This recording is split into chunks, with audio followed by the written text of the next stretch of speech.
juodosios jėgos yra labai stiprios ir gana smarkiai kerta arba, reiškia, perversmus daro. Dabar taip suminėjau, kad kelios Amerikos, Anglijos, Europos, Pabaltijo.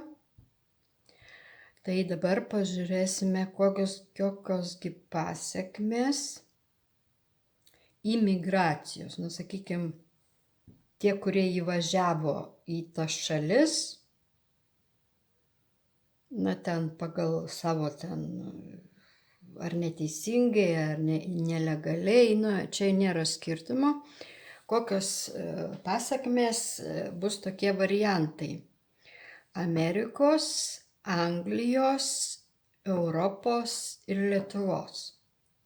Į Lietuvą galiu pasakyti tokią informaciją, kad Tarptautinis valiutos fondas į Lietuvą kasmet reikalauja įvežti apie 20 000 imigrantų.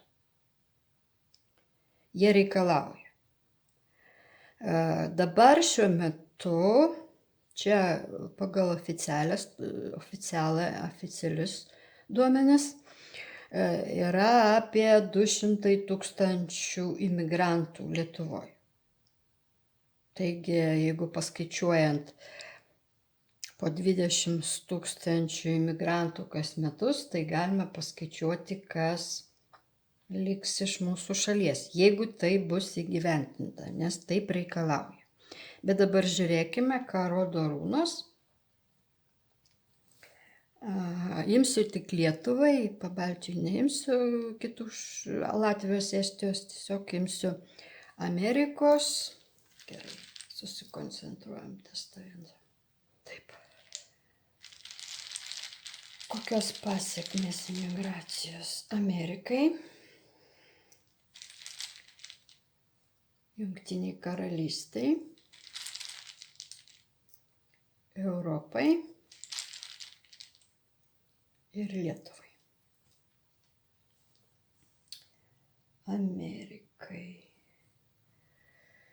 Amerikai imigracija kol kas jokių neigiamų pasekmių neturi, jie ten tarp savęs susitvarkys. Saulo kaip pergalė, kaip energingai jie ten užsiėmė tuoms ir jie ten susitvarkys su savim. Dabar Anglija. Anglija taip pat rodo, kad visgi apsaugos savo šalį nuo, reiškia, tų imigrantų, kurie neteisėtai pateko į šalį ar kitaip ten įvažiavo. Bet Anglija saugo savo būtent suverenitetą nuo šitų, nuo imigrantų. Rodo, čia yra šalis, tauta, kažkaip stipriai laikysis jie kovos. Dabar Europos Sąjunga. Europos Sąjunga išvis nesaugi labai. Saugumo ten jokio nėra. Čia išeina, tiesiog Europos Sąjungos, kur yra. Tai aišku, čia Vokietija, ten Prancūzija, Italija, kur daugiausia yra imigrantų. Tai ten nesaugu jau seniai, bet kad nesaugu toliau bus, tai viskas ir taip, aišku, ten. Ta imigracija, jie turės anksčiau tą suprasti. Lietuvos. O Lietuvos laukia, jeigu imigracija didės, nusivylimas bus to. Nusivylimas. Imigrantai nieko gero Lietuvai neatneš. Patikslinam dar. Kas dar?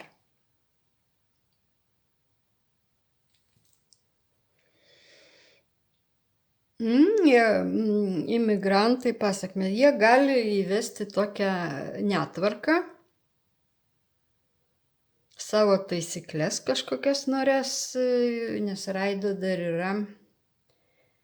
Ir tokios kaip ir juridinės taisyklės, jie gali būti, norės savo ten tvarką čia kažką daryti. Savo bendruomenės galbūt kurti. Trečią įmam. Patikslinkite, prašau. Na taip, tėvas yra būtent tas teisingumas. Žodžiu, jeigu bus leista tą, kaip numatoma, dar daugiau imigrantų, tai tiesiog teisinė sistema nelabai atlaikys to. Ir bus didelis nusivylimas. Ir tai ypatingai, jeigu tai valdžios atveju, tai bus labai neteisingas sprendimas priimti to valiutos fondo, taip, tarptautinis valiutos fondas, taip, šitos imigrantus priimti bus gana didelių ir labai nemalonių pasekmių. Labai. Tai jau toks dalykas imigracija, jeigu taip ačiū. Noms. Toliau. Čia turim 38, 26, taip. Gana greit aš čia važiuoju, žiūriu. Taip, gerai. Trečias. Tai visatos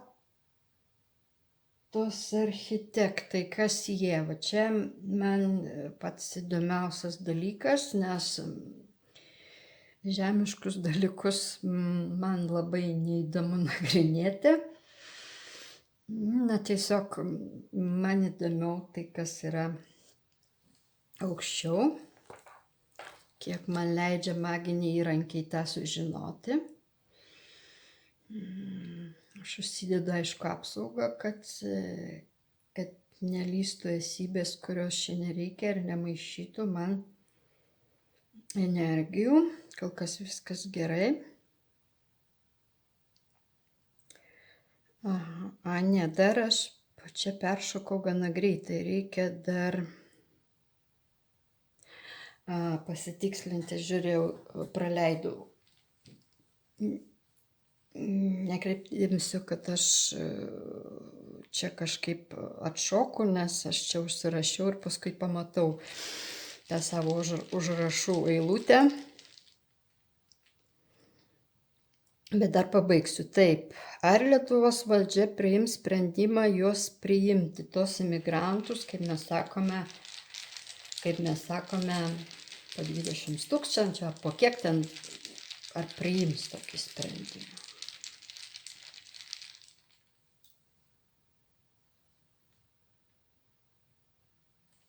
Algis sako, taip, bet dabar aš pasižiūrėsiu, jeigu ir priims, kas toliau.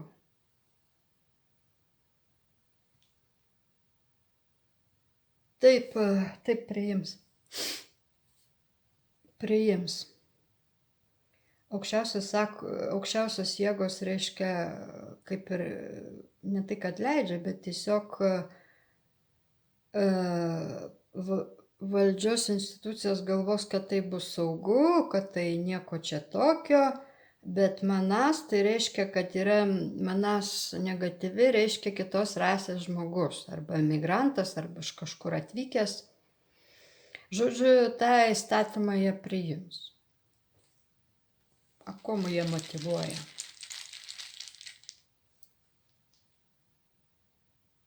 Stop, neleidžia man jėgos atsakyti viskas. Aukščiausio jėgų veikimas nieko nepadarys. Reiškia, aukščiausiosios jėgos suveiks taip, kad Lietuvai teks priimti tuos.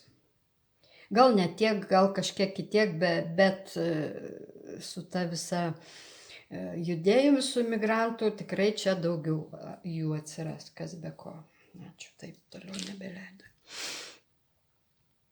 Gerai, ką nusako aukščiausios jėgos 26 metams imigrantams. Čia buvo gal, sakykime, 26, nu panašiai. 26, ką nusako. Stop, neleidžia viskas, reiškia, aš 26 negaliu paimti, per daug noriu. Taip, gerai, dabar, kaip ir minėjau, visatos architektai, kas jie.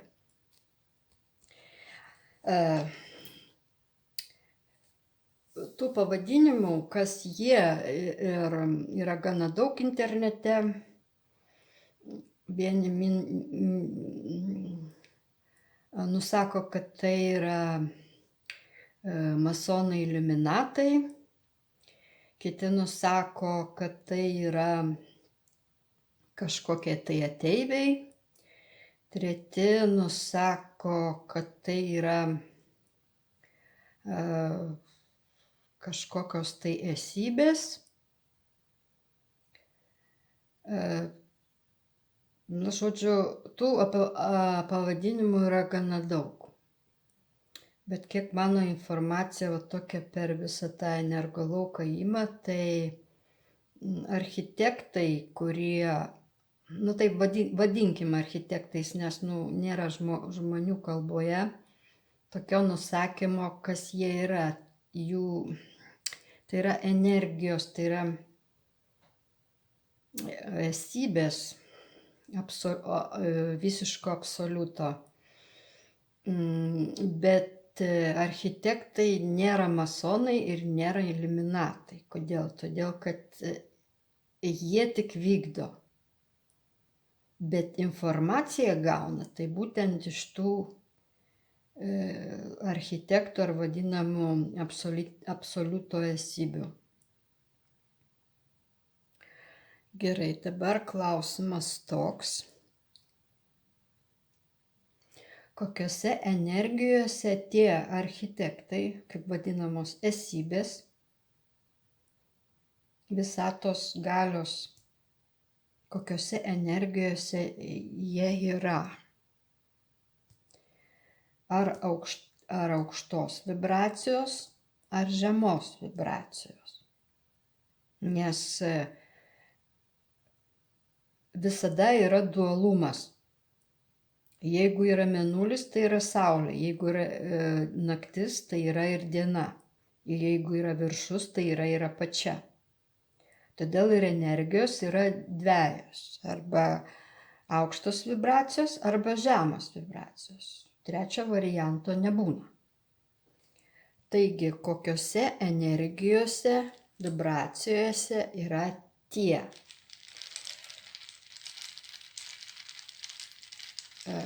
Turėsiu 3 variantus. Aukštose vibracijose, žemose vibracijose ir kintamose. Pabandykime trečią dar variantą, kada gali keistis plius minus, aš dar pažiūrėsiu. Turiu kitą variantą, pažiūrėsim su švytuoklė. Taip. Aukštose vibracijose ne. Žemose taip. Kintamose.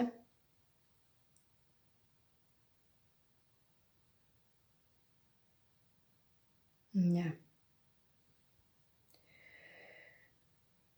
Tie architektai, kurie nurodo žemei, konkrečiai žemei, nes visata turi galbūt daug pasaulių, mes nežinom ir čia nieks negali pasakyti. Žemei.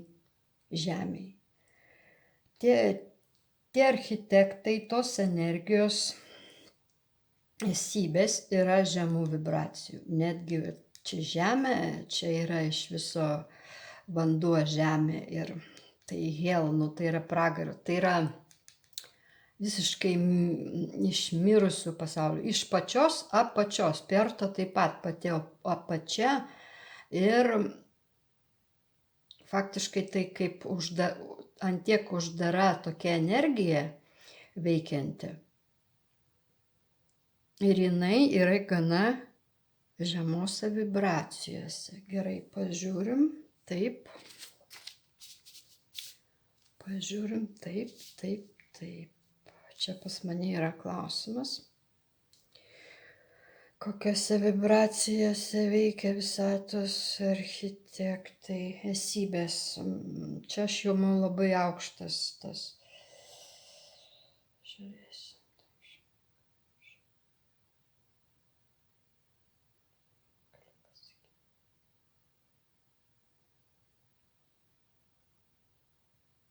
Atskleisti paslaptį. Kokiose vibracijose tie architektai veikia.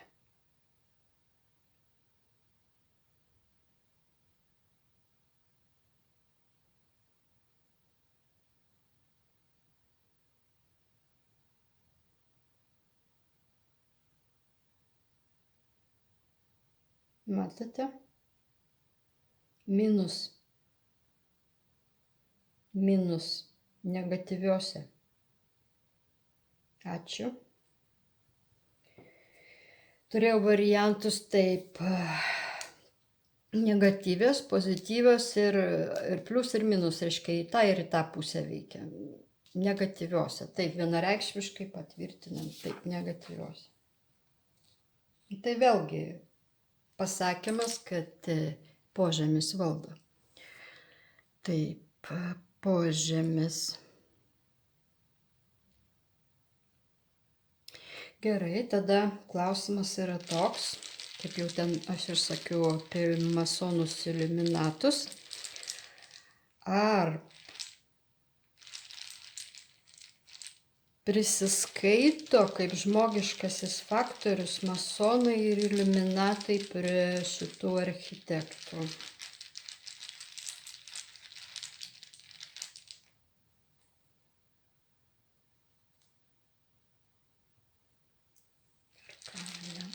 Dar papildomi. Stop. Viskas kontroliuoja labai mane. Labai kontroliuoja. Ne, nepriklauso.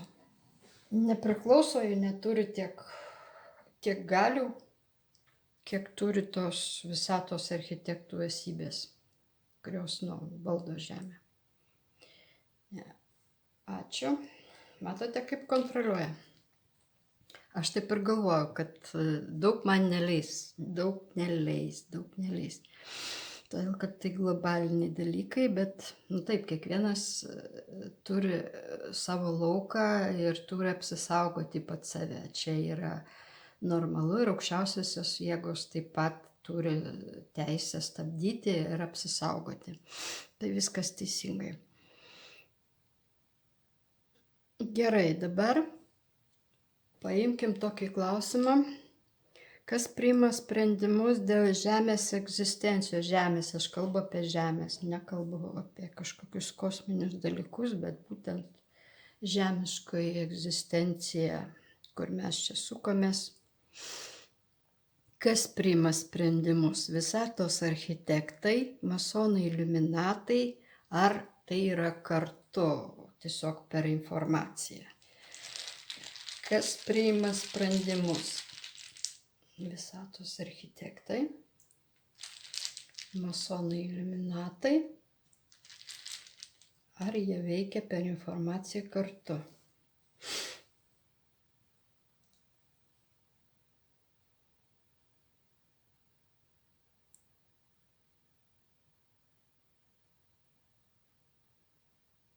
Ne,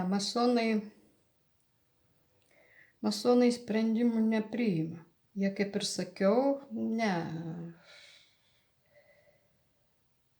Vat šitas teisingai, reiškia, priima sprendimus visatos architektai, te vadinamas esybės.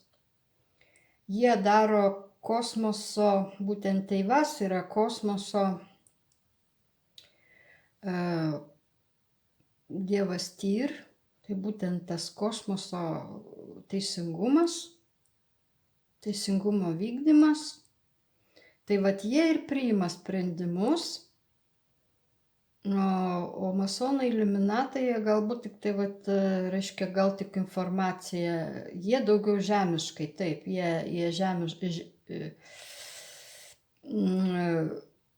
žemišką egzistenciją jie per kažkokius tai materialinius dalykus kontroliuoja, bet ne per, sakykime, ne per kosmoso energijas. Jie gali tik tai gauti informaciją ir tai jie ne visada gauna. Jeigu jie gauti gali, tik taip kažką paaukoja. Na tai taip, atlieka jie ritualus, mes tai žinom. Tiesiog jie atlieka ritualus, jie ten aukoja, yra, kad ir žmonės aukoja, ir dar kažką, tik kiekvienas ten, jie žino, ten tas taisyklės savo.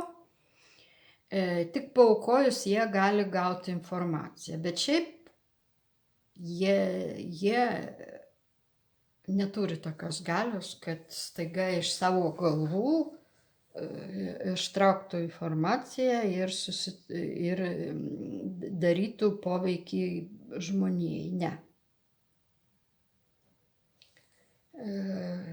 Jeigu jie, sakykime,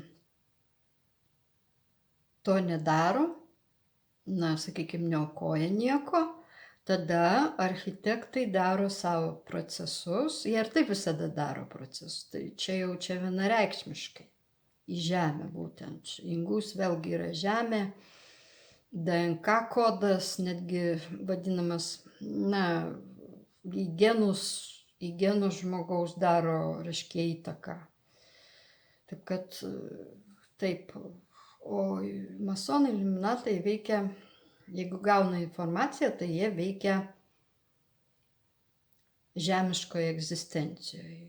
Kaip ir priklauso. Pinigai, materija daug neturi jie kažkokių galybių. Taip, ačiū. Gerai, dar vienas, kas keičia žmonių civilizacijas. Kokios jėgos keičia? Kas keičia? Tai aišku, architektai keičia, bet pažiūrėkim, kas keičia. Aukščiausios jėgos keičia Anzus, taip. Anzus šiuo atveju jėgos iš aukščiau. Šiuo atveju civilizacija